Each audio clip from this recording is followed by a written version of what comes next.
اللہ تعالیٰ نے قرآن مجید میں ارشاد فرمایا ہے کہ حل جزاء الاحسان الا الاحسان، فرمایا کیا ہے احسان کا بدلہ سوائے احسان کے، نیکی کا بدلہ صرف نیکی ہے۔ دنیا میں جو لوگ خیر کے کام کریں گے تو اللہ تعالیٰ انہیں دنیا میں بھی خیر عطا فرمائے گا اور قیامت میں بھی خیر ہی عطا فرمائے گا،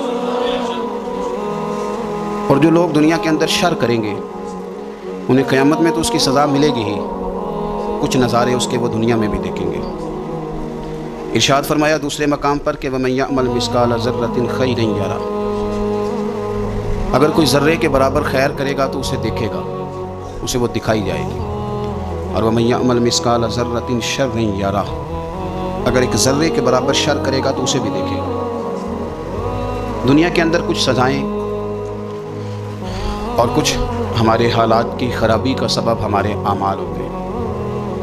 قرآن مجید نے کہا کہ وما اصابکم من مصیبت فبما کسبت ایدیکم ویعفو عن کثیر، فرمایا جو تمہیں مصیبت پہنچتی ہے تو تمہارے ہاتھوں کے کرتوتوں کے سبب، کسب کے سبب پہنچتی ہے، ویعفو عن کثیر، بہت ساری چیزیں تو ہم ویسے ہی معاف فرما دیا کرتے ہیں۔ زندگی دنیا میں رہتے ہوئے بھی انسان کو کچھ سبق دیتی ہے۔ اگر آپ فصل زمین میں بوئیں تو چاول کا بیج بوئیں گے تو وہاں چاول اگے گا، گندم نہیں اگے گی، اور اگر آپ کاشت گندم کریں گے تو گندم ہی وہاں سے اگے گی، وہاں سے چاول اگ سکتا نہیں۔ یہ نہیں ہو سکتا کہ آپ زندگی میں لوگوں کو تکلیفیں دیں اور خود آپ آرام سے سو جائیں، یہ ہو نہیں سکتا، یہ ممکن نہیں۔ دو جملوں میں میرے نبی پاک صلی اللہ علیہ وسلم نے ہمیں بات سمجھا دی ہے۔ اللہ کے رسول صلی اللہ علیہ وسلم نے فرمایا کہ تم اللہ کے بندوں پہ رحم کرو، اللہ تمہارے اوپر رحم فرمائے گا، لیکن بندوں کے بارے میں بندوں کا رویہ سخت ہو، اس کا لہجہ رب کریم کے بندوں کے بارے میں تلخ ہو، اس کے دل میں رحم کے، کرم کے میٹھے جذبات ہی نہ سرے سے ہوں، اور وہ کہے کہ میرے بارے میں نرمی کی جائے، تو یہ ہو نہیں سکتا، یہ ممکن نہیں ہے۔ ہم کیا کرتے ہیں؟ ہم اپنے تھوڑی دیر کے سکون کے لیے بہت سارے لوگوں کو تکلیف میں مبتلا کرتے ہیں، بلکہ بعض لوگ تو ایسے ہیں جو دوسروں کو مصیبت میں دیکھ کر خوش ہوتے ہیں، ان کو قلبی راحت نصیب ہوتی ہے۔ کسی شخص کو مشکل میں دیکھتے ہیں، پریشانی میں دیکھتے ہیں تو بڑا انہیں سکون میسر آتا ہے، اور میں نے دیکھا ہے کہ بغلے بجاتے ہیں اور وہ باقاعدہ دلائل دیکھے ہیں، دیکھا نا ہمارے ساتھ ایسے کرتا تھا تو آج اس کا کیا حال ہو گیا، باقاعدہ لوگ یہ کام کرتے ہیں۔ ہمارے درویشوں نے اپنے رنگ میں بھی ہمیں بڑے مسئلے سمجھائے ہیں، پر اللہ کرے ہماری سمجھ میں بات آئے۔ اللہ کے بندوں نے نا سادی کر کے باتیں، سادی کر کے اور نرم کر کے اور ہمارے مزاج اور طبیعت کے مطابق ہمارے ذہنوں میں اتارنے کی کوشش کی ہے، اگر ہماری سمجھ میں آئے۔ دیکھیں نا درویش کیا کہتے ہیں دشمن مرے تو خوشی نہ کریے۔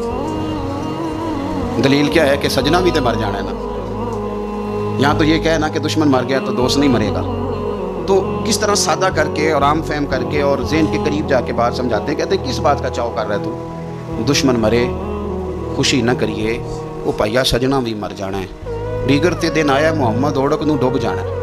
یہ تو کس چکر میں تو پڑا ہوا ہے؟ ترمذی شریف حضرت واصلہ بن اسکے رضی اللہ تعالیٰ عنہ حدیث کے راوی ہیں، یہ حدیث ضرور یاد رکھیے گا۔